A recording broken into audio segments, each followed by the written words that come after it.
Hello, everyone. My name is Victoria, and I am the Habitat Program Manager at the Canadian Wildlife Federation, and I oversee the Rights of Way project.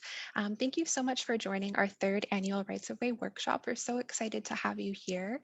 And just as we have more people joining us today, I'm going to go over a few housekeeping activities. So I'm just going to draw your attention to either the top or the bottom of your page where you see a black menu bar. And on that menu bar, there is a section that says audio settings. And if you're struggling with any audio issues, I'd just like you to click that little note there and check to see that Zoom has access to your audio and that it's connected to the correct device. If you're still struggling with your audio issues, you can try exiting out of the call and rejoining, and that might reset it. And if not, you can send us a little message in the chat function. So that chat function there will allow you to speak directly with the panelists or us as the speakers, and we'll do our best to help you with any technical issues you're having. And in addition, there's another setting there, that's the question answer function. So after each speaker today, we'll have an opportunity to ask questions. You can type them in and they go directly to the panelists. So these are not seen by other attendees until the answer is provided, and then it will show to everyone. So we'll announce that when it's time, but if you have a question as they come up, you can type it in and we'll get to it once the question answer period does arrive. So I think without further ado, we're going to go straight into things today. And we're going to begin with our Executive Vice President and CEO, Rick Bates, to begin some opening remarks. Good afternoon, everyone. Pardon me. Welcome to the third annual Rights of Way workshop. We're also celebrating today the launch of the Canadian chapter of the Rights of Way Habitat Working Group. So congratulations to Carolyn and everybody who has been involved in putting this together, but also attending. An important thing that we've learned through our history as an organization is that the challenges we face can't be solved by one organization alone or even by one sector alone. This is especially true now with habitat loss and species decline being amplified by changing climate, which makes existing threats worse and can even create new ones. So one result of all this is that the solutions that need to be delivered over a far broader geographic area. And it also means that we need to be way more adaptable in how we work and in trying new solutions. And this Rights of Way program is an excellent example of how working together, we all learn, we become more flexible. And more importantly, we achieve more and produce more effective solutions than we could by working, as an individual organization or a few organizations working alone.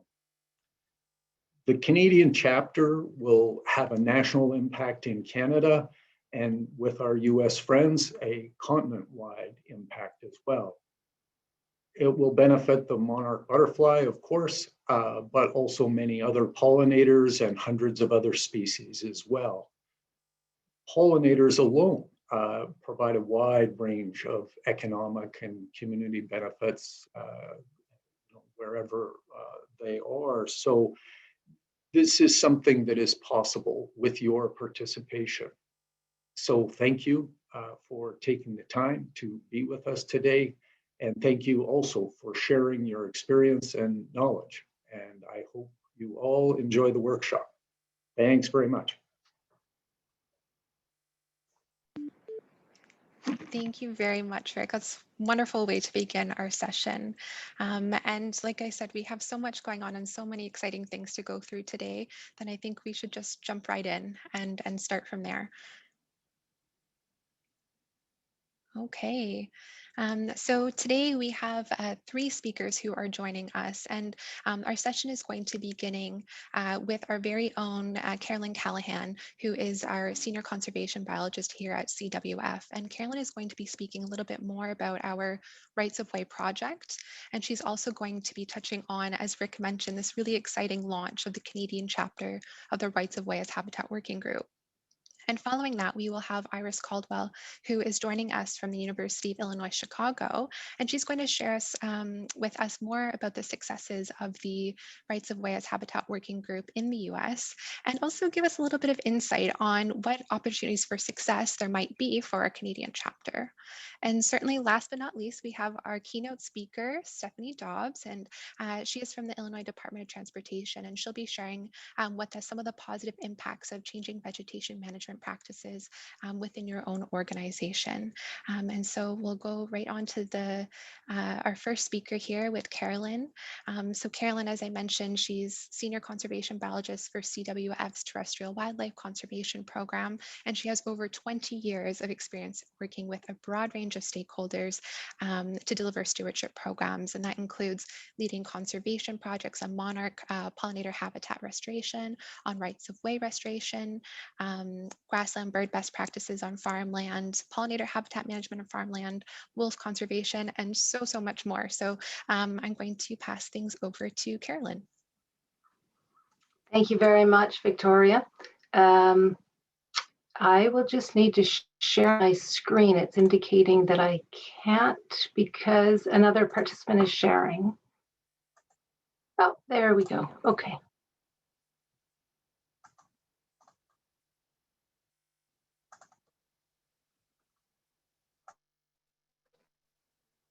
All right, can everyone see my screen? Yes, we can see it. Perfect. Okay, thank you. So I would like to begin by telling a program origin story. And this is a story with lots of people behind it. And our four key team members are listed here: myself, Victoria Woodhouse, Tracy Atwell, and Vince Fison. So our program on rights of way habitat restoration was really prompted by the knowledge that monarch butterfly had declined by more than 80% over the past 20 years. And you can see here the decline. It's the eastern monarch population is measured by the area that they take up in the wintering range in the Mexican highlands each winter. And that area is declining. You can see the trend line over time. And this year was unfortunately more bad news, where they declined once again. And I believe it's the sixth smallest population size this winter. Also knowing that we have a place in helping to recover monarch butterfly. You can see the different flyways in the different regions on this map of North America. And Canada has breeding ground across the Northwest, the North Central, and the Northeast regions. And, you know, we certainly have a smaller range of the breeding territory, but nonetheless an important area, particularly when there is a collapse in the population in the Corn Belt of the US, which happens from time to time. And beyond monarch, there is really concerning declines that are happening worldwide for insects, pollinators, and beyond. Aquatic insects, general across the board insect biomass decline, even in protected areas where they have less impacts from human impacts. It's very concerning declines. And the causes, what we know so far from science, is habitat loss due to urbanization, agricultural intensification, which includes habitat loss, use of pesticides, herbicides, and nutrients. And perhaps most concerning is the early science is now showing there's probably larger than we thought impact, and a growing impact by climate change. So what can we do about this? Well, one thing we can do is restore wildflower-rich meadows. The example here, beautiful example from our premier habitat restoration on rights of way in Canada, is the Meadowway in Toronto. We can manage the habitat that does exist, and we can restore meadow habitat. Habitat connectivity here is a really important piece. for most insects, most certainly for the monarch, which needs to migrate. And we need to be looking at very large scale restoration. Small garden projects are a piece of the puzzle, but we really need to be thinking large scale here. So rights of way present an amazing opportunity for restoration. They can provide habitat at that landscape scale that we need. And by rights of way, I mean roadsides, pipelines, power utility corridors, generating stations, solar and wind farms, recreational pathways, railway lines, among others. If we do restore habitat to native meadow, the services that we receive in return are native habitat for wild pollinator and other insects, and we're talking about many hundreds of species of insects. An enhancement of pollination services, which is of course important to our food, but beyond that, it's important to every single ecosystem. If we don't have flowers, we don't have ecosystems. Flood mitigation and reduction of runoff on roadways of water from the bigger and bigger rain events that we're experiencing. Meadow habitat along roadways act as a natural snow fence. If you do restore to native meadow habitat, your maintenance costs may be lower. And last but not least, carbon sequestration. So take a look at that beautiful profile drawing across the bottom of the screen. Turf grass is at the very left, and it shows hardly any roots. The deeper your roots, the more carbon is stored. So if you look going panning across to the right, all of these native flowers have much deeper roots, and that means better carbon sequestration, meaning carbon can be drawn from the atmosphere and stored down into the root system. So knowing all of that, then we launched in 2018 into a pilot project with funding from the Ontario Trillium Foundation and the partnership of Hydro One, the National Capital Commission, and Lanark County. We wanted to test with our partners. We wanted to test different methods of restoring meadow habitat on rights of way, and to test different methods of soil preparation and dealing with wild parsnip. And the Eastern Ontario reality is there's a lot of wild parsnip, and it does create, you see the photo on the left, monoculture forests of wild parsnip. They're very good at spreading, and they do take over. They're very competitive. Yes, they provide nectar for pollinators, but unfortunately, it's only one type of nectar, and it's only available during the time that they're blooming. So we need to be thinking beyond one species to a diversity of species. And you'll see the photos on the right shows in Eastern Ontario, very strong effort from the rights of way management community of spraying and regularly mowing to keep away the invasive alien species such as wild parsnip. Unfortunately, that creates kind of a desert for pollinators. With the turf grass, there isn't many flowering species that can come up through that. So with our partners on roadside restoration, we did site preparation, and for the National Capital Commission, they require organic preparation methods and organic seed, etc. We created site preparation using a few different methods. With our partners, we purchased native seed, we broadcast the seed, and we rolled it into the ground. For the Hydro One corridor in Ottawa, we did preparation of the bed and then seeding, and what shows on the right is the first year meadow. Keep in mind, meadow habitat takes some years before it's really showy. This is just the first year. So on our plots, we monitored vegetation to see what was there before restoration, what was there after restoration. Here's a little peek at what we found. In 2018. Now just keep your eye on the narrow wedge of light blue, 2018 on the left pie grass. It's pretty narrow. Go to the right, it's quite a bit larger, a significant increase. That represents native flowering, native wildflowers. If you look at the deepest orange that takes up most of the pie graph on the left, that's non-native grasses. If you look at the right, it's far less than it was. So in only 1 year even, we saw quite a significant shift. Now, if you look at the lighter orange, that's non-native flowering, that's wild parsnip. It actually increased from 1 year to the next. And so that told us It's difficult to manage wild parsnip, in particular in some of the areas. So the pilot study is all about learning. We're learning as we go, and we're adapting our methods accordingly. So I just want to highlight some of the lessons we learned. We learned that meadow habitat restoration is very compatible with vegetation management practices that are already ongoing on rights of way. We learned that restoring with native seeds increases both the cover and the diversity of native flowering plants at these sites. We learned that proper preparation of a weed-free seed bed improves success, and that post-construction soils represent a really cost-effective opportunity to plant native seed. An example of that would be if you're redoing ditching on your roadsides, you're taking it down to bare soil, perfect opportunity to plant native seeds. We also learned that passive restoration is cost-effective way along roadsides. And what I mean by that is not mowing as frequently.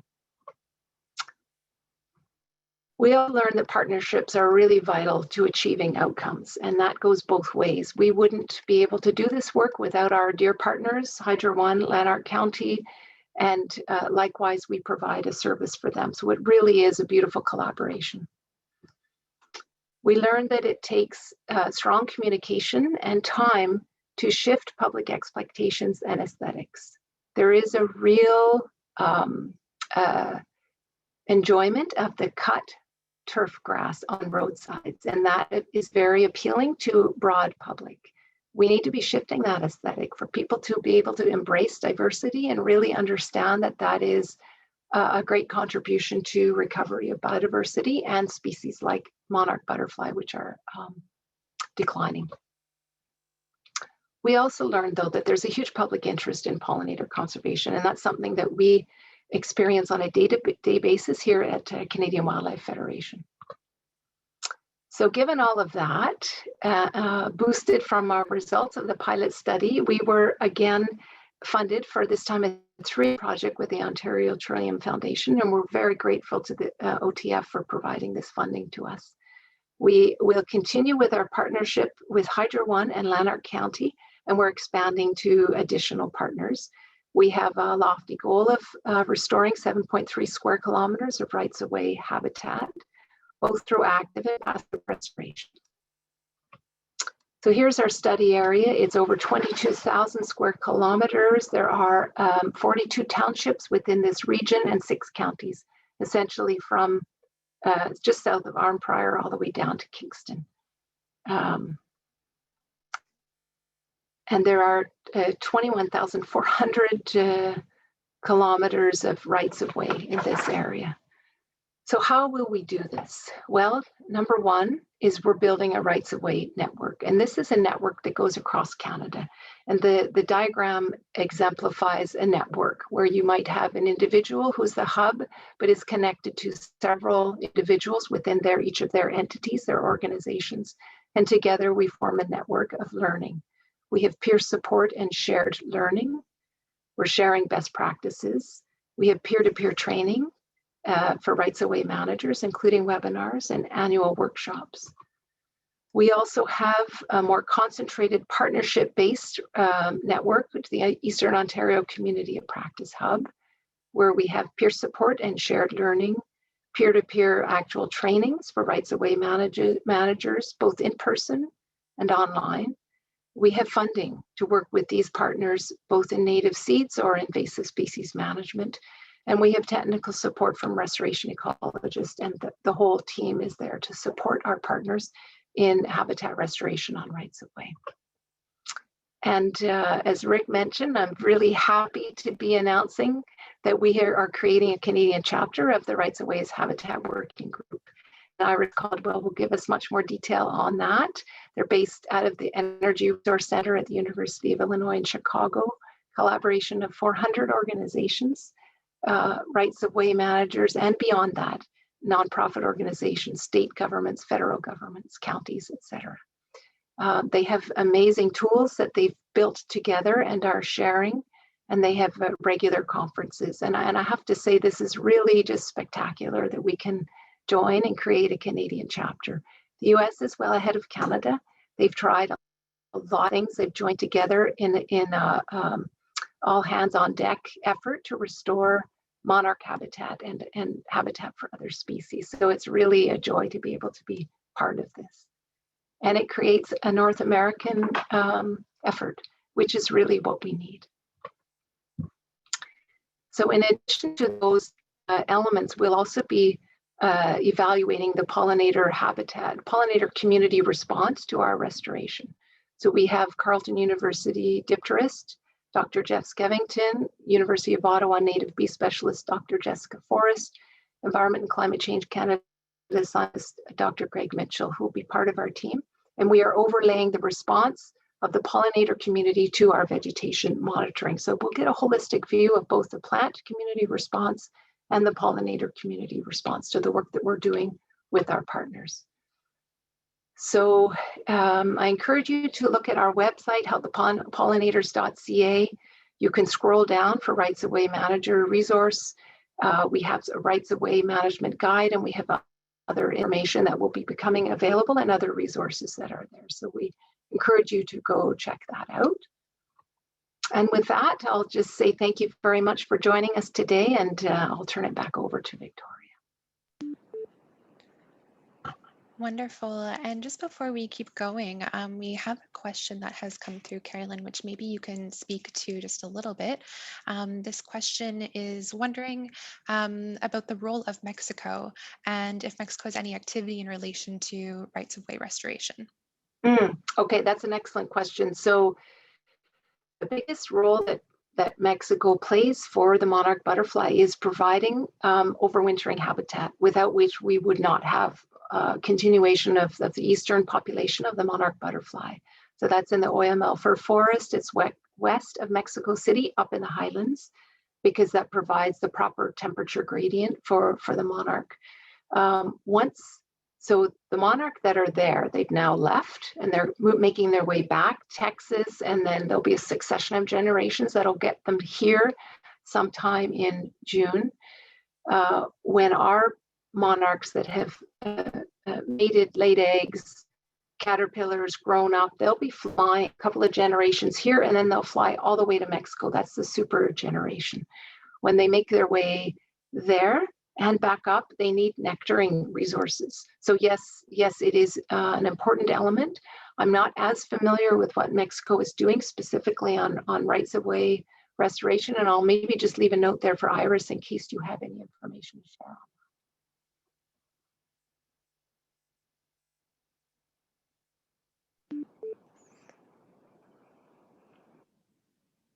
Wonderful. Sorry, I'm having some technical issues there, but that's perfect. So I've clicked answer there. So if you want to take a listen to that at any other point again, you can listen to that as well.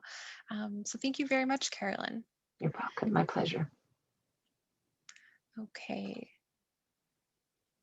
So just before we continue on, I hope you can all bear with me. As I mentioned, I'm having a few technical issues, and I'm just hoping that I can test our final speaker, Stephanie, her audio, if you all don't mind. I'm just going to see if that works here. So Stephanie, are you able to speak? Is it coming through?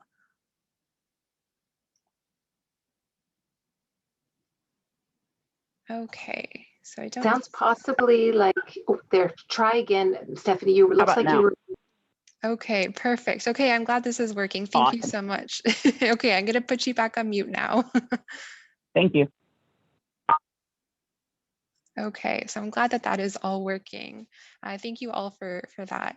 I'm just going to share my screen again.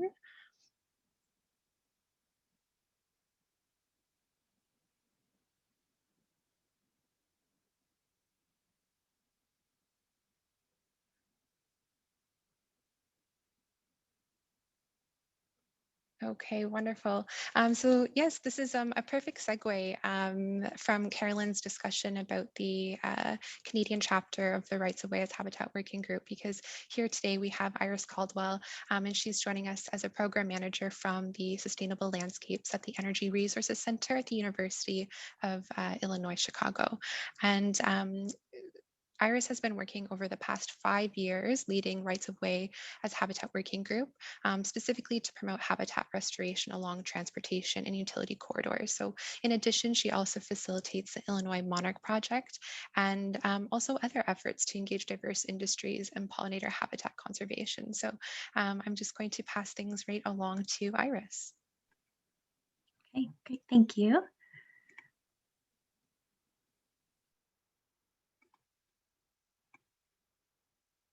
Whoops, that's not what I meant to share, sorry. There, can you see that all right? We can see it. Okay, excellent. Well, hello everyone, and thank you so much to Victoria and Carolyn for this opportunity. I did have the great pleasure of presenting at your workshop last year. That seems like a world ago, well before we knew anything about life with COVID. So happy to be back here again this year for this workshop. And I was asked to provide an update on what the Rights of Way as Habitat Working Group, particularly in the US, has been focused on over the past year. And I'll start by, again, just introducing again the working group. Carolyn did a very nice job of highlighting, again, our work over the past 5 years. We have really grown very organically in the US. We do have some Canadian participants that have been involved in the working group for some of the early days.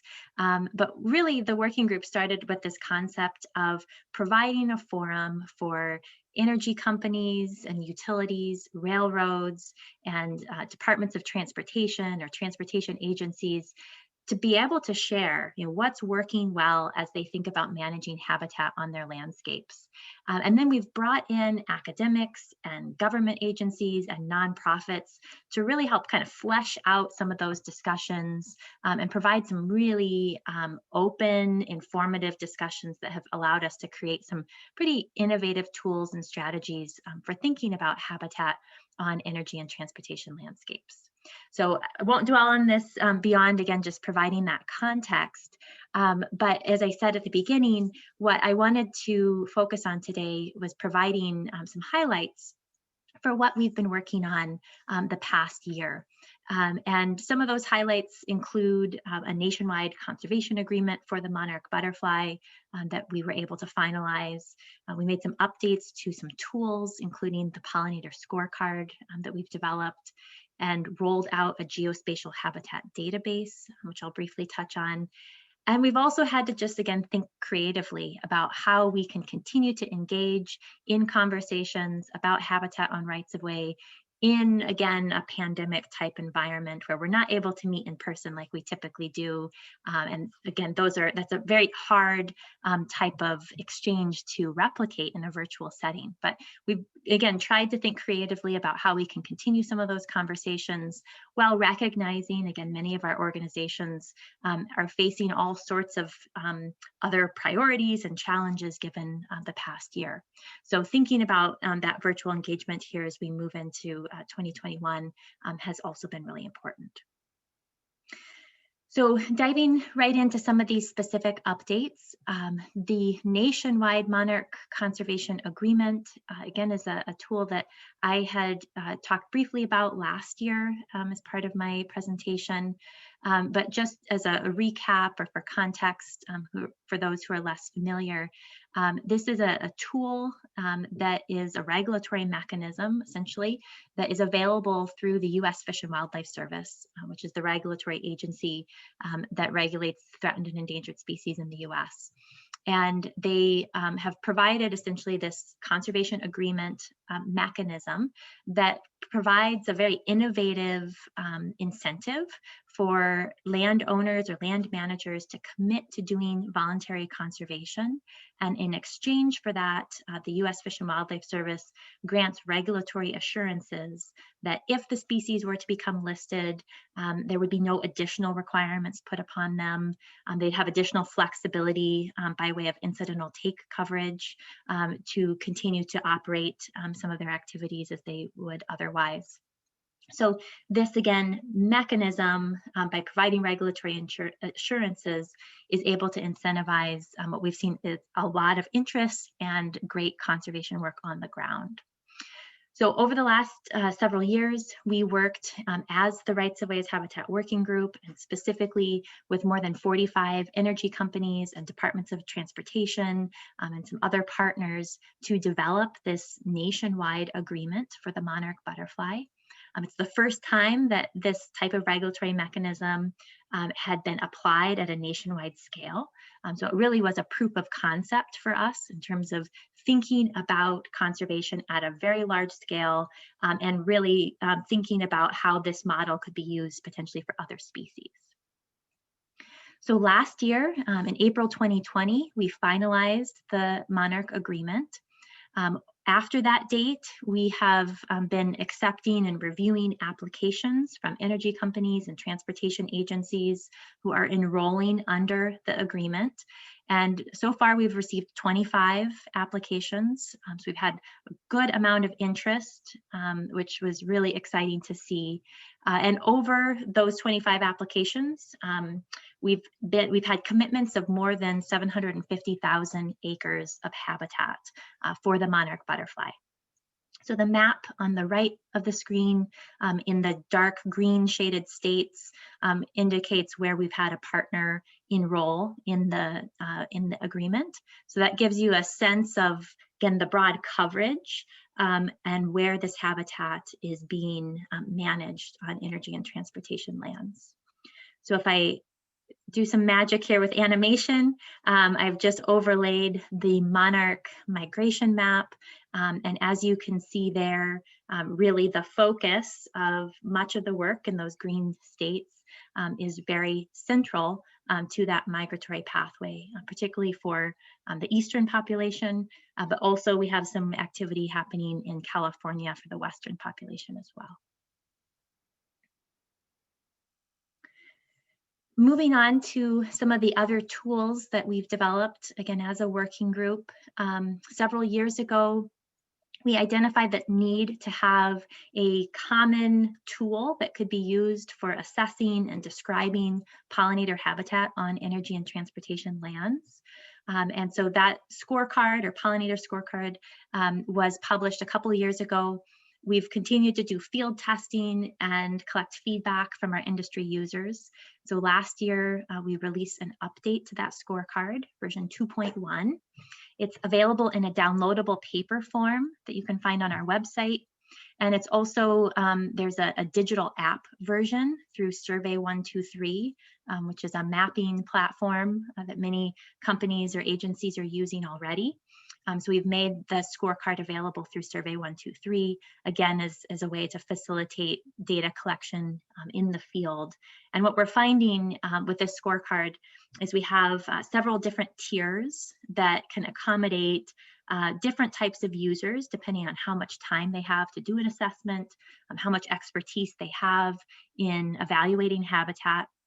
And so we hope through, again, the paper form as well as the digital platform, that this really helps to facilitate different types of users in different environments, going about their day and being able to fit in these types of monitoring activities while they're out on the lands. I wanted to direct you also to a short animation that we have introducing the Pollinator Scorecard that we were able to produce last year as well, again, as part of these collaborative work partnerships that we have within the working group. And so if you go to our website, and I can drop the link into the chat, you can see or view that animation video. I think it's about 3 minutes, but it provides, again, some helpful background on the scorecard and how it can be used. So next, I wanted to talk about the Geospatial Habitat Database.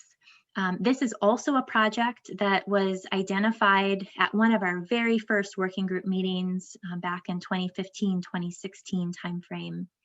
And what was identified at that point was the need of having kind of a central repository where energy companies and departments of transportation could report in where and how they are managing habitat on their lands.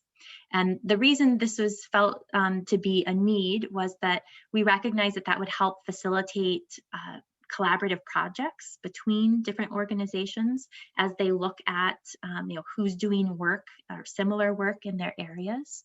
It also provides us an opportunity to communicate to other stakeholders, and particularly the general public, about the value that conservation on energy and transportation lands provides, or even more simply, the conservation value of energy and transportation lands.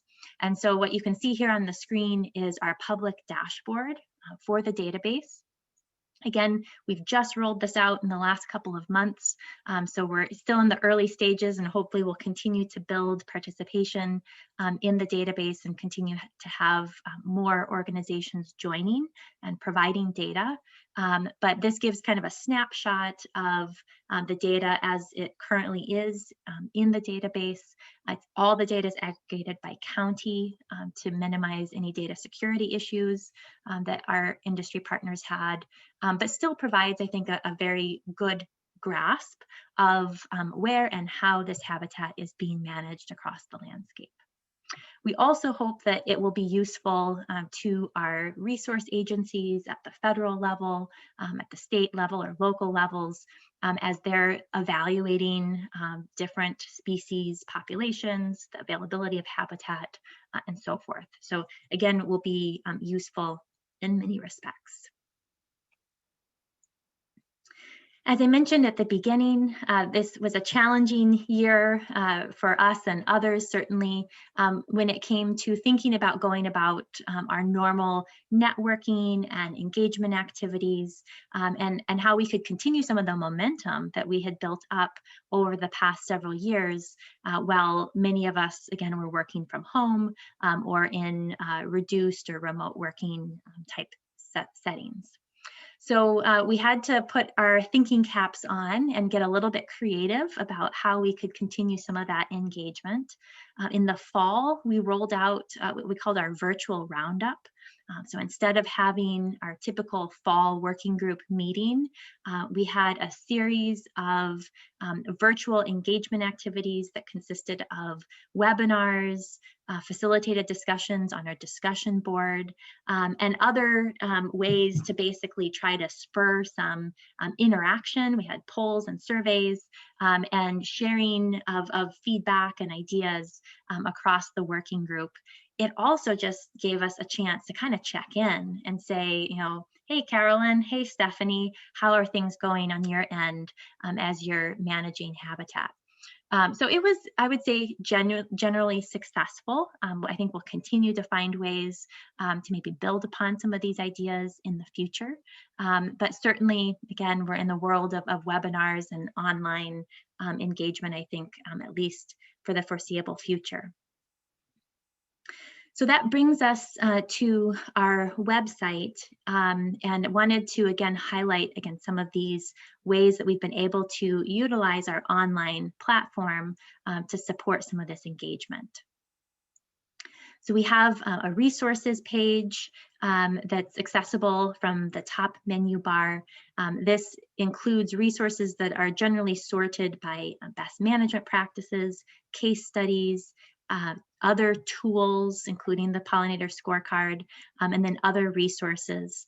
We also have an interactive seed map that provides details on seed nurseries or other sources of seed or seed expertise to help people get in touch with folks that can help them with native seed mixes or other questions related to seed. And then at the very bottom, you can see we also have a link to our webinars. So we post all the webinar recordings there for easy reference in the future. Under tracking and monitoring is where we have direct links to a page on the Pollinator Habitat Scorecard. And that's where you can access the little video I mentioned, animated video about the scorecard, as well as that geospatial database and access to the public dashboard. And then under our working group access portion of the website, we have a number of tools available there. You do have to create an account, but it's just a free, simple user account. And then once you're logged in, you can access the discussion board. And again, this is where I think we've been able to lean a little bit more heavily on our discussion board this past year as a place to post questions and updates and other information that might be relevant to people. So as you can see here on the discussion board, we have discussions and discussion threads sorted by topic. And we have people just going on and posting questions or stories or summarizing monitoring data or some sort of research that they've done. And I think it's a good place, again, to get access to that really diverse network that we have engaged in the working group. So I wanted to spend the next little bit of my presentation time highlighting some of the work that's coming around the corner. So some of the projects that the working group is focused on and where we're going to be putting some of our energy next. The first is a series of webinars that we're framing as a research roundtable. We actually have our first webinar in the series starting this week, and then we will have subsequent webinars in June, September, and November, and those dates have yet to be announced. But the concept of this webinar series is to provide an opportunity to highlight research that's happening across the energy and transportation sectors, as well as other research related to pollinator habitat that will be applicable and help us think about habitat conservation on energy and transportation lands. So with each webinar, we're featuring several short lightning presentations from researchers about their findings, their current work, and how, again, that may be applicable to habitat conservation work that's happening on energy and transportation lands. And then through the wonders of Zoom, we'll be able to break into small breakout discussion rooms, and we'll have some facilitated discussion around additional research needs on these topics, potential collaborative opportunities to collaborate on research and help advance, again, the science and the understanding around habitat conservation work on energy and transportation lands. So again, if you're interested in information about the Research Roundtable, again, we'd love to feature work that's happening in Canada and also hear from you in terms of where you have interest or research needs. We're also just this year kicking off a large collaborative research project of our own that is funded by the U.S. Department of Energy. We're working with Argonne National Laboratories, the National Renewable Energy Laboratory, and a consulting company called Cardno. And we're going to be looking at the scalability and the configuration of pollinator habitat plantings at solar facilities that are 10 megawatts or larger. And specifically, we've identified 6 of these solar sites that are 10 megawatts or larger across the upper Midwest in the US.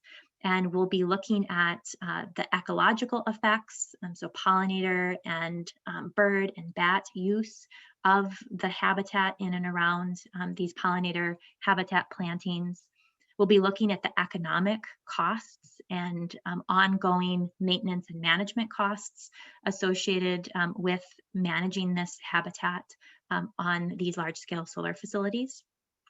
And we'll also be looking at potential performance impacts or efficiency gains of the panels themselves by having this, this natural native vegetation instead of gravel or other types of ground cover.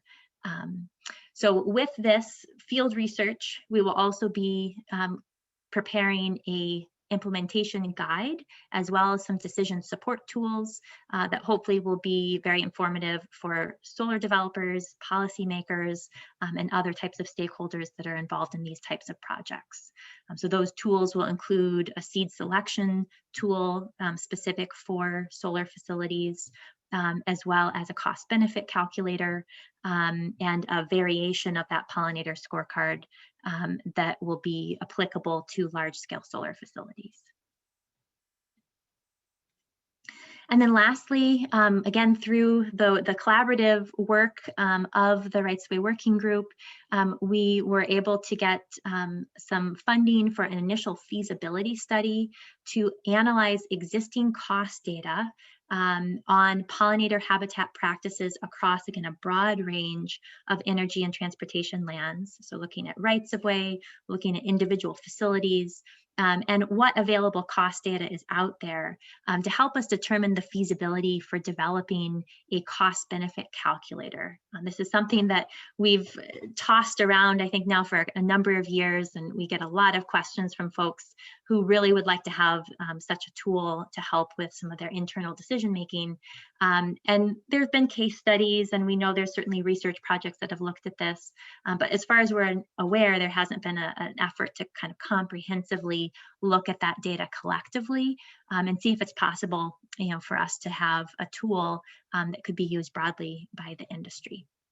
So we have a dedicated task force that will be forming from interested members within the working group starting next month. And from there, again, we'll be collecting cost data and looking at trends and gaps to help us think about the feasibility of developing a tool like that in the future.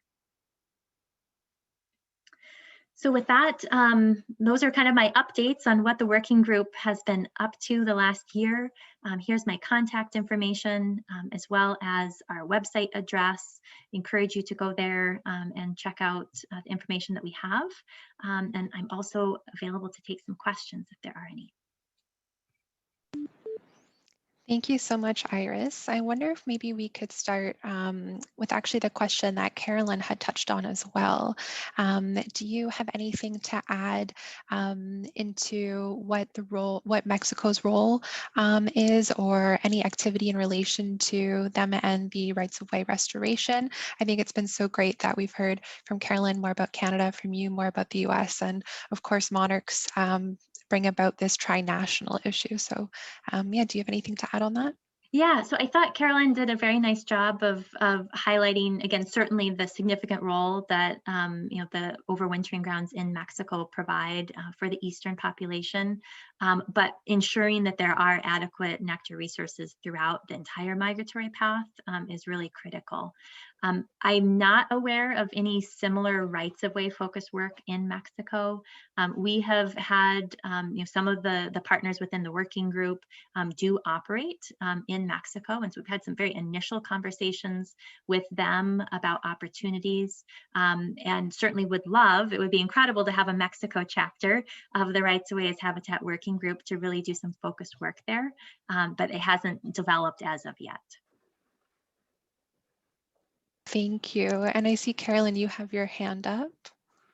Yes, thank you. Just Iris reminded me as she was speaking that there is the cooperation for the CEC, Commission for Environmental Cooperation, which is tri-national, Mexico, US, and Canada. And its background is it emerged out of the NAFTA agreement, and it is dealing with big environmental issues across the three countries. And right now there is the development of a pollinator conservation framework for the three nations. That's coming about. It's not highly specific to Monarch, but it includes Monarch because Monarch are a pollinator. So we'll stay tuned and report on that. Mm-hmm. Yeah. Good point, Carolyn. Mm-hmm. And Iris, I'm wondering, the results of the feasibility study, will those be made available on the working group website for those who are interested? Yep, absolutely. So we're going to be actually issuing a call for participants for the task force that I mentioned that will be really the folks rolling up their sleeves and getting into the data. But as part of that call, we'll also ask if there's someone who's particularly interested in hearing the results, they can indicate that, and we'll kind of keep you on a short list. But we will have a dedicated page on the Rights of Way Working Group website for that project and any of the results that come out of it. That's fantastic. I know we'll all be keeping our eyes peeled for that when it comes out. That's definitely a topic of interest that I have seen come up a lot. Yes. Yeah. And while we are also just discussing about networks in general, Carolyn, I'm wondering if you can tell us a little bit more about how rights-of-way managers can become a partner, and maybe specifically in Eastern Ontario as well. Yes, thank you, Victoria. We are looking for partners currently. We're at the beginning end of a 3-year project. We have Lanark County and Hydro One as our partners, and we've been in discussion with other townships and counties and other utility corridors. So we are very much interested in further discussions for those who might want to partner with us. As I mentioned, we have funding available for native seeds, technical expertise, and funding to help prepare the seedbed for restoration activity. So perhaps either myself or Victoria can put our emails in the chat line, and if you want to get in touch, we'd be delighted to talk with you. Thank you. For sure.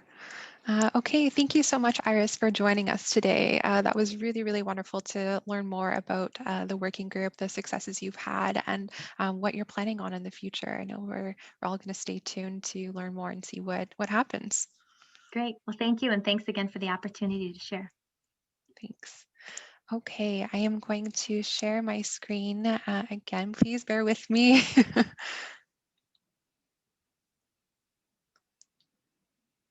Okay, I think I'm getting better at this. Okay, so now we are on to the next part of our session today, where we will be having our keynote speaker join us. And Stephanie Dobbs is our keynote speaker, and Stephanie is the Roadside Maintenance Manager for the Illinois Department of Transportation. And she's responsible for the oversight of 330,000 acres of rights-of-way vegetation management statewide. She sits on the chair of the Operations Pollinator Task Force. She's the co-chair and founder of IDOT's Rights of Way as Habitat Committee, and she's also the leader of IDOT's Operations Habitat Campaign. Stephanie is the Rights of Way Sector Group Leader with the Illinois Monarch Project, and also a member of the Mid-America Monarch Conservation Strategy Rights of Way Technical Working Group. And Stephanie is also responsible for oversight of 33 interstate rest areas spread across 9 districts statewide. Her educational background includes agricultural business and civil engineering technology. She's an ISA certified arborist, and she's a mom. So with all of that said, I know that Stephanie is going to be bringing us a whole lot of expertise from her experiences, and I know we're all really excited to hear from her. So I'm going to switch over. I'm going to be sharing Stephanie's slides today. So just a moment here while I pull those up.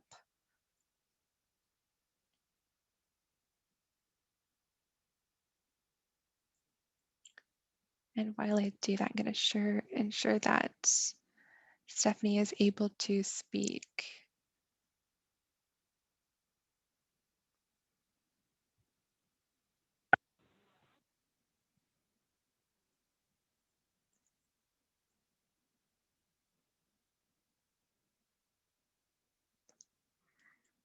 Stephanie, can we hear you? I think you can hear me. We can hear you. Okay, I'm glad it's all working. Awesome. So thanks for the introduction. Thanks to the CWF and the Right of Way as Habitat Working Group for the invitation to come up and speak with you guys today. I really appreciate it. I hope that I can share some information that inspires and sends you down a path of thinking about what can be done on rights of way, and maybe some how-tos to get started down that route. Right here, and please bear with us both because we're tag teaming the presentation today. So right here on this introductory screen, that is our Operation Habitat logo, and we use that, and it looks just like that. You see it behind me down there in the bottom at our little selfie station. So we use that at our Illinois State Fair, where we give out seeds and information and just engage the public. Back when we had public events, but we set that same background up, and it makes a very nice slide for here. And just wanted to point out that that's what that was for. Next slide, please. So jumping right into it, and I think Illinois is like the most recognizable state shape, but that is where we are. And the little cutout there, that's how my districts are broken down. And we have 9 districts statewide, top to bottom. Within each of those districts, there is supposed to be a roadside manager. So that is someone that is a similar position to mine, but they just have oversight of their particular district. Many of those are vacant, but that's what we should have. So a little bit about Illinois. My position where I'm at now at the central office was vacant for about 4 years before I finally moved into that position full-time in 2017. If any of you have gone a long time with vacancies, you know, especially in a oversight position like my position, those 9 districts with no guidance sort of went about things their own way, and it is not their fault. They had to just figure things out, and they did. And as a result, they were doing 9 different things. That's my first point there. Sometimes being behind is good. There really wasn't any management, or very little management, and no coordinated management. So you can move on to, well, I guess one point there, the green blob. So the advantage of geography, the green on the slide there, that's tall grass prairie. So we kind of cheat a little bit in Illinois, because I have long said that if I went out to my front yard and lit it on fire at the right time of year and burnt my lawn, that probably prairie grass would grow back. And I've never really tried that. That's just my theory. My neighbors in the subdivision probably would not appreciate that, so I haven't actually tried that. Next slide, please.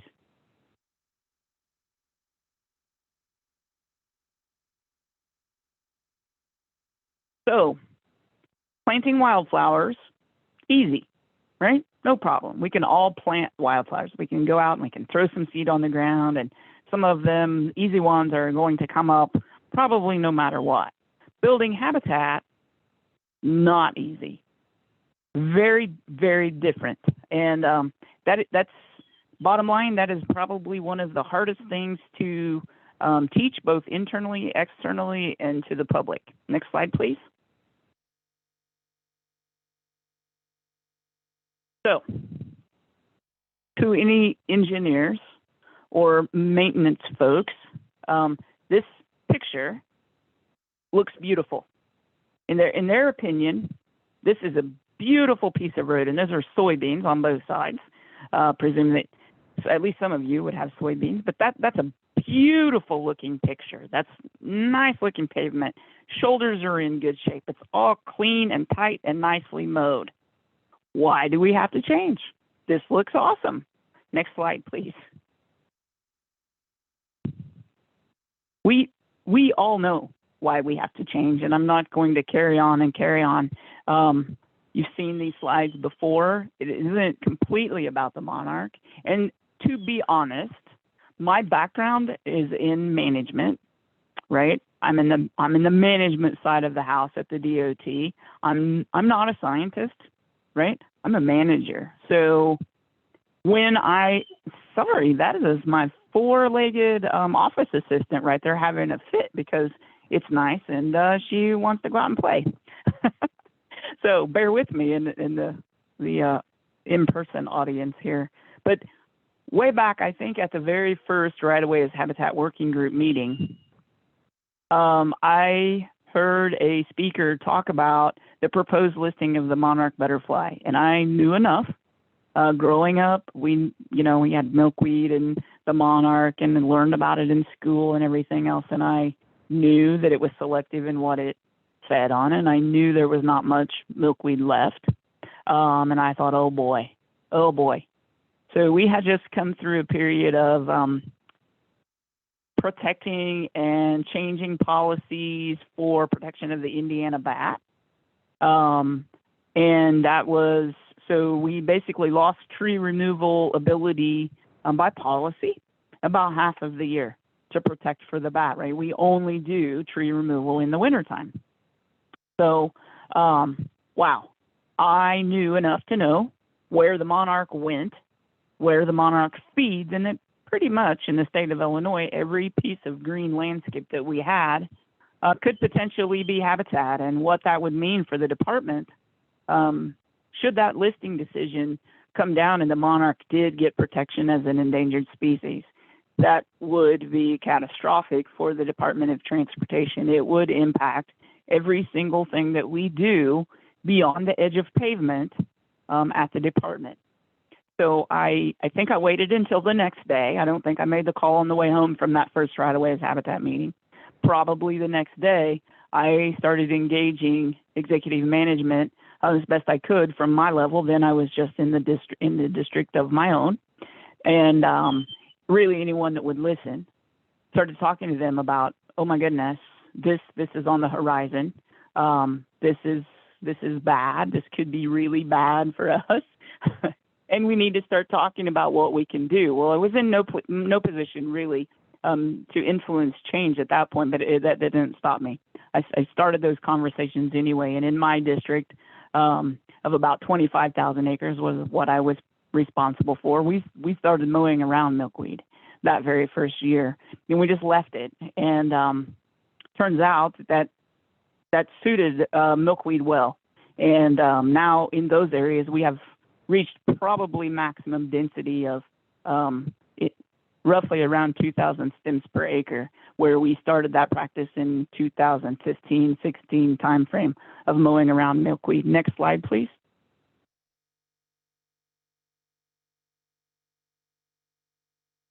And so, and these are all pictures from IDOT rights of way, and I'm not really happy about any of them. Thankfully, we don't do this too much anymore, with the exception of mowing over a sign occasionally.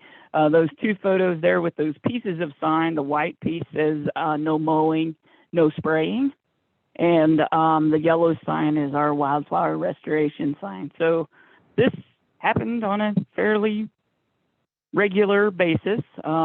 The top one there is some herbicide use out across a patch of wildflowers, and it was someone that didn't mean to spray the area. He just neglected to shut the sprayer off before he went traipsing across that area. So far more mowing than needed to be done, and in some cases, no mowing. That bottom picture on the right, it's on the back side of a paved ditch, and it was difficult to get over there, and so we just ignored that part. We'll just let that be. And obviously that's not very good for veg management or that drainage way. Next slide, please. So how do we get from here to here, right? Much better looking photos for all of us. We can look at that and say, yeah, that looks really nice. To the public and to our guys on the mowers and to our managers in those counties, that looks like weeds, right? When we started this, that to them looked like weeds, something that needed to be sprayed, taken care of, and mowed, right? They didn't understand the value. They didn't understand what that was, and they didn't understand the need. So this is basically the starting point where we started. Next slide, please.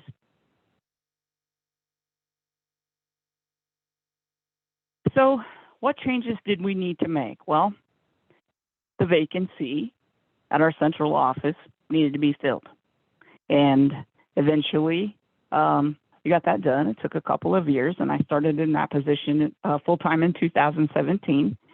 And then we had a few districts, a few of the 9 with vacancies, and we were very, very low on headcount. Our agency as a whole used to run about 8,000 people total. And just a piece of information, because that sounds like a lot of people, I'm sure, to many of you.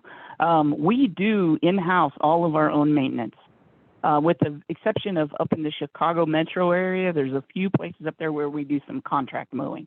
We plow all of our own snow, completely 100% plow all of our own snow, and we do all of our mowing and maintenance. We do subcontractor. We do contract out some for different, sometimes weed spraying, tree removal, some of those veg practices where our guys can't get to it. We have 102 counties. And in each of those, in the summer, we're only running with maybe 8 guys, maybe 10 staff that take care of all of those maintenance needs, from picking up dead animals along the road, patching potholes, pulling up shoulders, mowing, spraying. That's a lot for 6 to 8 guys to get done. So the modified mowing, we changed mowing practices in 2017 in that very first year, because we were doing so many different things. That very first year was the toughest year for everybody to wrap their head around. Management was 100% behind it. So our executive management, by that time had gotten through to them and they understood what the impacts would be. And so I had support from them, and we rolled out a modified mowing policy. And that policy was basically mow 15 feet. And that's all. Mow for vision clearance, mow for railroads and side streets and intersections and so on, so that people can see the vision clearance triangles. But every place else, mow 15 feet. We didn't, in that first year, we didn't even let them mow out where they were parking their tractors overnight. That was a big change. That was a big change. The rest of what happened was I went mobile that whole first couple months of that mowing cycle that summer, and I was out every place, clear down, way down towards Paducah in the southern tip of the state. And I'm like, hey, so what's going on here? You guys aren't, there's an incident here and it doesn't seem like you're following policy. That was also very unusual, right? Central office people stayed in the central office and they didn't go out in the field, and they certainly didn't ask questions, and they really didn't go all the way to the farthest reaches of the state, because that's maybe, a 2-hour drive or 3-hour drive to get down there. So that was a big change. We also had a lack of skilled staff and training, right? They didn't understand. They didn't know why these changes needed to be made. We had unwilling direct supervisors. Guess what? They like it when the guys are out on the mowers. We do 2 things really, really well. We plow snow and we mow. And the supervisors like it. The guys like to mow, and the supervisors like it when their guys are in a good mood and they're out and they're out of sight, out of mind. And they can focus on other tasks that the managers need to get done, right? And the things that we all have to deal with. And so when their guys were out mowing, they liked that, and they didn't really want to change to this reduced mowing. Dedicated time for site prep and installation of habitat and management of those habitats. Well, what is this management that you speak of? And a lack of specialized equipment. We have snow plows and we have mowers. Are you picking up a theme here, right? Next slide, please. So where do we start? Well, the reduced mowing was huge, and we had to educate our staff and the public. There were many, many people that were angry in that first year. Why didn't you mow here? In front of my business, you've mowed here forever. For hundreds of years you've mowed this, and this year you didn't mow. What's going on? When are you going to mow it? And they weren't happy when we said we're not going to mow it. And many people didn't like to hear the reason.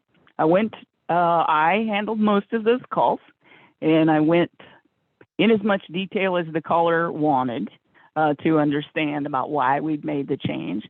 And the rest of the story really wasn't being told widespread yet either, on the decline of pollinators and the decline of the monarch. And we're much better off today. A lot more of that story is being told, and a lot more people are aware of it. But in those early days, way, way back in 2017, it sounds like it was a long time ago when it really wasn't. But anyway, so how do you get the word out? Many, many, many, many, many, many, many, many presentations.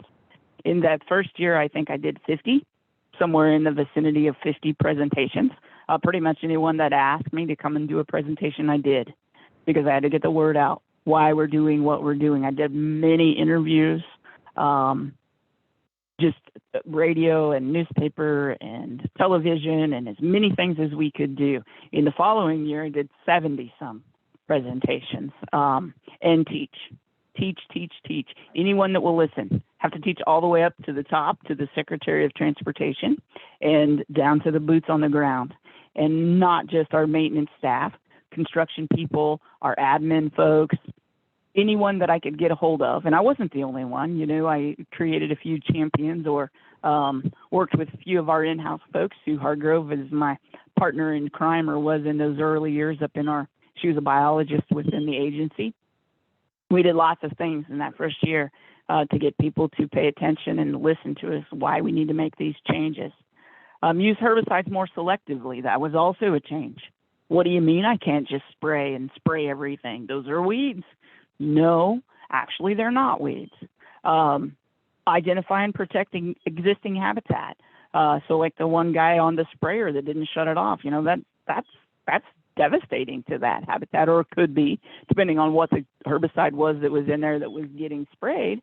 And many of those, I mentioned mowing the signs, right? We'd lost the markings on a lot of these, so we had to begin the process of reestablishing those.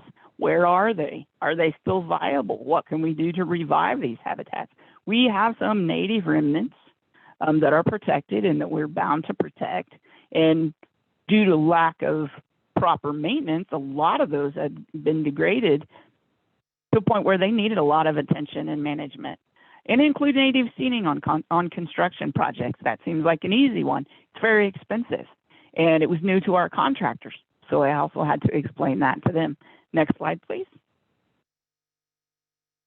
So that very first year, this is our central office. And I mentioned Sue Hargrove. Sue and I had a bright idea on our own time of raising monarch caterpillars. And our building is an atrium. That's in the basement, right in front of the big old truck there, Dottie. That's our mascot, is the cafeteria. So if Dottie drove forward, she'd drive right into the cafeteria. So what you see on the left there is the down escalator. So everyone in that building came downstairs to get a snack or lunch, went right by this. And we got some gifts of caterpillar eggs and then found some first stage caterpillars and others throughout the year and raised them all the way up until butterflies. And let me tell you, if you want to take a building of about 800 people and turn them into a bunch of first graders, raise a few monarchs, right? That was one of the best things that we did for that building to get awareness, because you see the educational pieces over here on the right, and then on the table, there's a bunch of information that explains why the monarch is imperiled, what's going on, why are we doing this, why are there monarchs? We carried that on for a few years, and we'll probably do it again when we get back to working in the office. But that was extremely successful. And why did we do it? Because this is the building where the bosses work. This is the building where the managers work, the personnel people. I wanted everyone in that building, no matter who picked up the telephone, to answer a question, or when people in the districts were asking for more staff or more equipment or specialized equipment, the people in this building, I needed them to understand why we were making these changes. This seemed like an easy way, and it worked out, right? Now, when are you going to do the monarchs again? When are you going to do the monarchs again? We released them, and we would do it on first break or second break of the day. We'd put it out on the intraweb and say, hey, we're going to release monarchs at 2 o'clock or whatever time.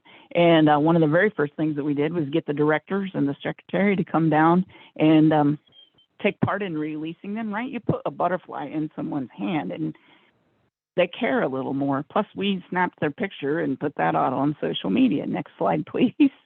And it's hard for them to say they don't support the monarch and the change whenever they just were displayed on Twitter with their picture releasing a monarch. And we named them all. It got really fun. It was fun.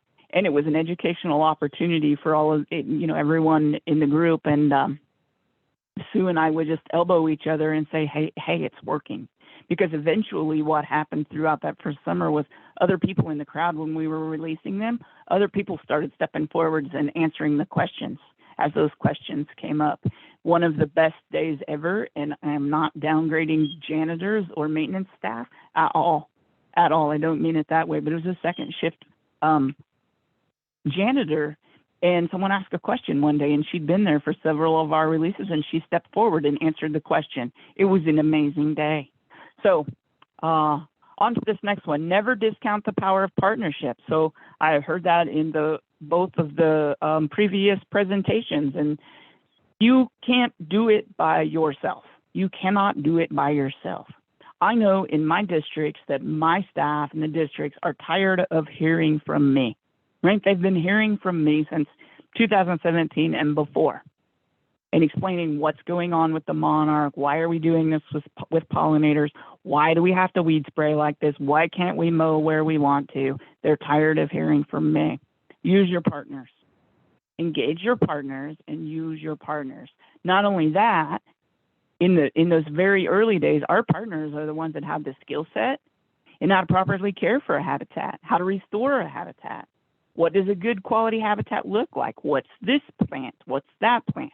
How do I get rid of this weed? Our partners knew that stuff. We partnered a lot with Pheasants Forever and Quail Forever. And you see that Illinois Habitat Highway sign there that's at the bottom. That's a sign that our Quail Forever and Pheasants Forever came up with in Illinois. And where there's other partners that would go there, this one is just the Department of Transportation. But we've partnered with everyone from Girl Scouts and Boy Scouts and 4-H all the way up to the picture at the bottom, the smaller picture. There's a cooperative project that we did with Ameren, it's one of our large power companies across middle and southern Illinois, Canadian National Railroad, the Illinois Natural History Survey, and Pheasants Forever. That was one of the very first partnerships. And also take pictures, get it on social media, get video out, call the news media when you know that you're doing these kinds of big collaborative projects, because that's how you get people to care. It's how you get people to understand why you're doing what you're doing. Next slide, please. Management plans. We are just now in the process of building our IVM plans, integrated vegetation management plans.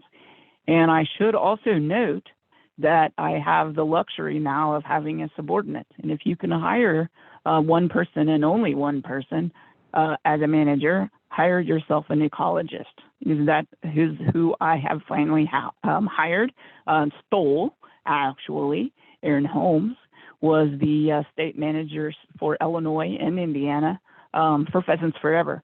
So she already knew our program. It was fantastic when we brought her on. It took me 3 years.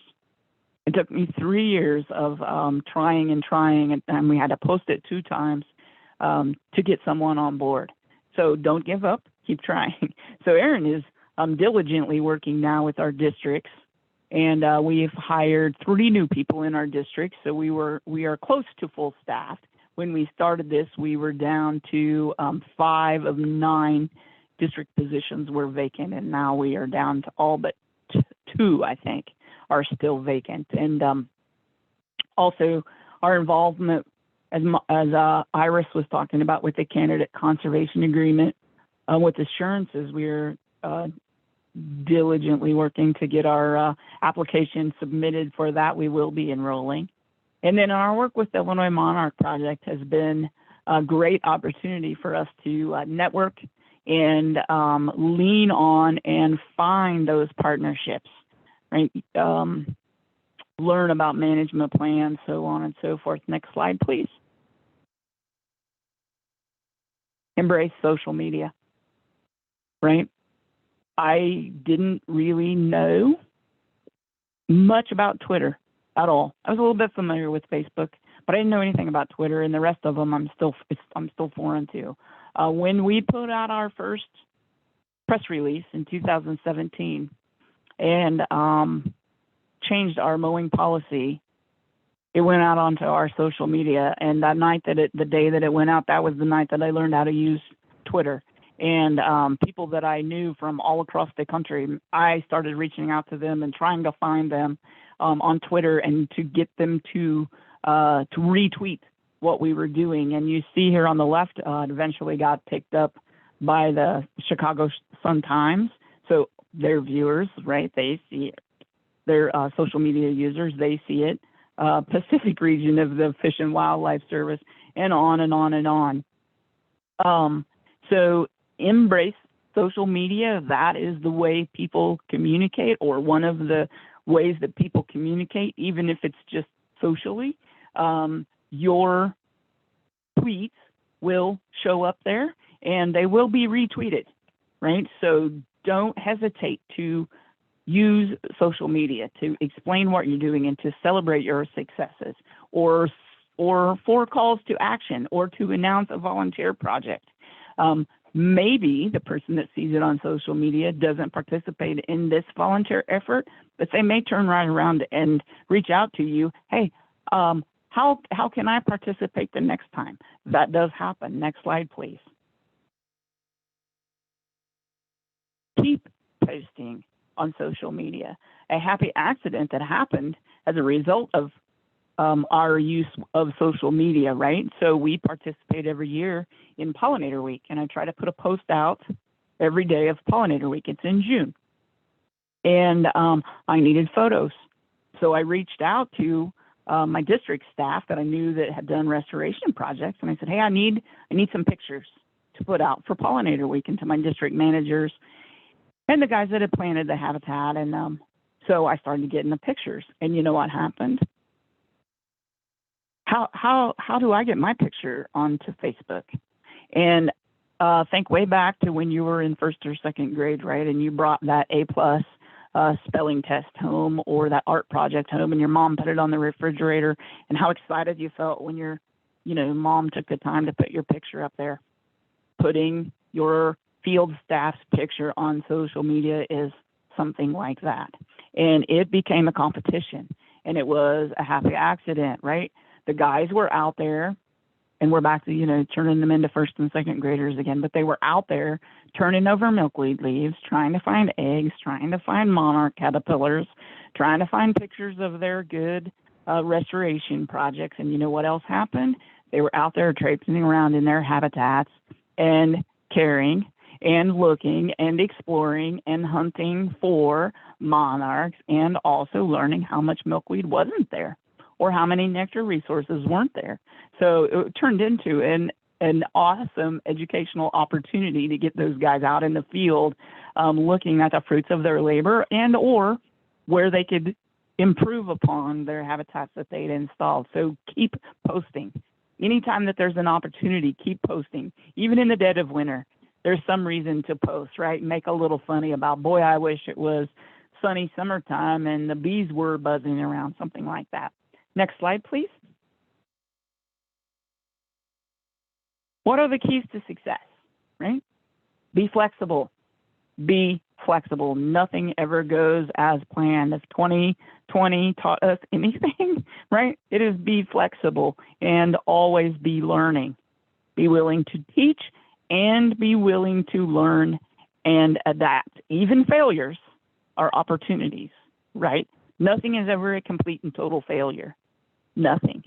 There's always an opportunity to learn. Don't ever be disappointed to the extent to where you just throw your hands up and walk away.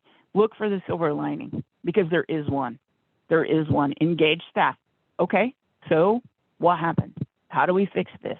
How does it not happen next time? Where could we have done better? How can we do better? What changes do we need to make? Do we need new policy? Ask those questions.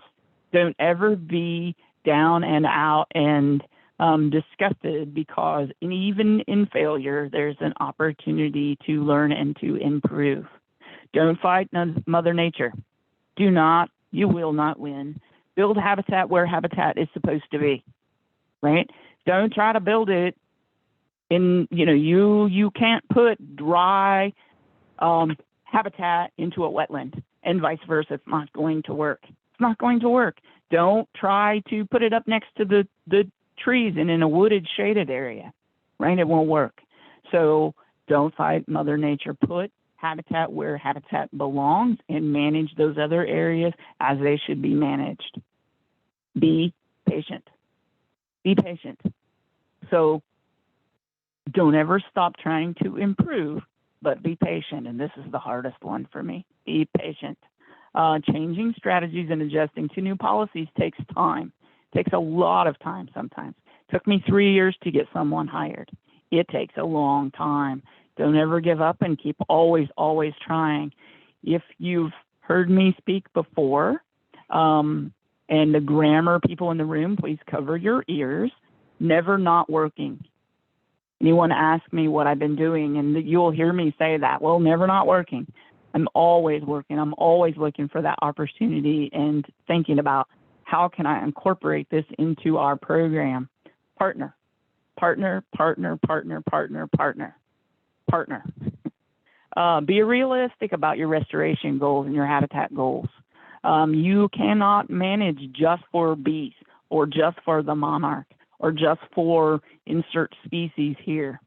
You can't. You have to be diverse in your restoration. Trying to restore for one species, you will fail eventually. So look for diversity. Yes, you need milkweed. Yes, you need nectar resources. Yes, the bees are in decline. And I will always joke about, and even this is not a thing, you know, the three-toed special black and white striped salamander. Because remember, I'm not a biologist, and it seems like some of the names are just crazy. You may have lots and lots of species out there that are going to benefit from these habitat restorations and from this right-of-way. You'll be surprised once you start doing these restorations what turn up in there. If you're talking to a bird watcher, right? Listen to Doug Tallamy. What do birds eat? They eat caterpillars, right? We don't want our monarch caterpillars or butterfly caterpillars to be eaten, but that's what they eat. And it's about the circle of life. Network. That's what you're doing here today. Look for those opportunities. Network, network, network, network. Iris and those that know me, I think these events are strategically placed just to keep me energized and engaged and working towards this common goal. Because yes, I do get tired and I do get down and out, but network. Put yourself into situations where there are people that think like you and engage with those folks and learn. Learn and teach. The best way to learn is to try to teach, right? And celebrate your successes. Without a doubt, take a moment and celebrate your successes. Whether it's just you yourself drive around in the car and going, oh, that looks fantastic. Or through social media, or you know what? Print out a picture and take it and put it on your mom's refrigerator. Trust me, she will still be proud. Next slide, please. So it takes time, right? All of these things, and you can just keep hitting that button as fast as you can get these things to fly in. All of these are integral parts of the things that we have put into play at the DOT that make good pollinator habitat. One more time. Oops. Now one more slide. There you go. That background is about a 2 or 3 year old restoration, and that's along US Route 45. And that is actually one of our restoration projects. That's that background picture right there. One more slide. So thank you. Thank you again for the opportunity. We do have a little short video, and I'll give a little introduction here before we play it. So the first year when we changed mowing policy, we put out a press release. Second year, we put out a press release. Third year, you know, people were starting to know that we were mowing different, so we didn't put out a press release. And we got into mowing season. Everyone's like, hey, what's going on with all this mowing? So after we were done with it, we put this little cartoon short video together and put it out on our social media. And you could watch the hits. If we get a hit, you know, maybe 30, 50, 60 views on our social media, that's quite a few. This was hitting in the hundreds. I think we had 700 and some within the first hour. So go ahead and play the video if it will play for you. It does have a little bit of sound.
So just in closing, what you saw right there was our Monarch site on our DOT website. And I know that went by really fast. So if you go out to the Google, you can just search Illinois Department of Transportation Monarchs and it will pop up. If you want to find that video, you can find it on YouTube. The easiest way is just to search IDOT Protects, and it should be the first one that pops up. There's other videos and other Monarch things out there that we've done. That's all I have. I think my contact information was there on the final slide. And thanks again. Thank you so much, Stephanie, for sharing all that really, really helpful information with us. I was even taking some notes as you're speaking for things that I want to look more into as well. That's really helpful. And I know we're at 3 o'clock, so we are at the end of the session, but if any of our attendees are available to stay on just for a couple of minutes, we have a question, Stephanie, I'm hoping that you can provide an answer to. The question is focusing on the height of or public concern around the height of vegetation, specifically in hiding wildlife, as well as snowdrift in the winter with tall vegetation. And is there any science or evidence basis available for how these concerns are dealt with? So what we found out, we do, it's called SAVE mowing. It's a strategically applied vegetation exemption, and we mow, especially our interstates, in 3 strips, 1 per year. So over a cycle of 3 years, we'll have had a full mow out, and that's to leave nectaring resources out there and overwintering resources out there. What we found was snow holding. So it actually acted as living snow fence. In all cases. Deer is a big one for us. Deer hits and deer hiding in the tall grass, running out and getting hit. So we have worked closely with our Department of Natural Resources and looked at deer hits. And there are several studies out there. Again, if you'll go out and do some Google work, you'll find one out of Florida. There's some information from the Federal Highways. Federal Highway Administration cites a couple of studies that you can get your hands on. Changes in mowing strategy, right? Changes in vegetation do not change deer hits. What brings deer more for us, and probably most of you, is salt alongside the road, which we can't really do anything about, and lack of management. So what they prefer is brush. So a better adaptive management to control brush will reduce your deer hits. But the deer are there, right? And it's a perception of safety versus actual safety, if that makes sense. Thank you. I'm just checking here. Okay, so I think that is all of our questions, which brings us to the end of our session today. Thank you so much, Stephanie, for joining us. Thank you to all of our attendees. And just as we close today, I would just like to go over a little bit more of the remaining sessions that we have for this workshop series in the upcoming week. So that's just listed on the screen there. If you are not signed up for other sessions, but you're interested in learning more, you can take a look at our webpage. We have an upcoming session on the 25th that's going to be covering a partnership panel with representatives from our partners at Lanark County as well as Hydro One, and additional information on funding opportunities. And then also on the 25th, there's another Canadian Wildlife Federation event focusing on invasive plant management, and that's specifically going to be on dog strangling vine and buckthorn. So if you're interested, you can give us an email and I can connect you to the right person for registration. Thank you all for joining us for the first session of our 3rd annual Rights of Way workshop. What a way to begin. There was so much fabulous information here that is going to be so useful for all of us, I know. And thank you so much to our speakers for taking the time to put these presentations together and contributing to our networking capabilities and sharing your expertise. And of course, thank you to Ontario Chilean Foundation for making this workshop possible. So I hope you all have a wonderful day and enjoy the weather. Thank you.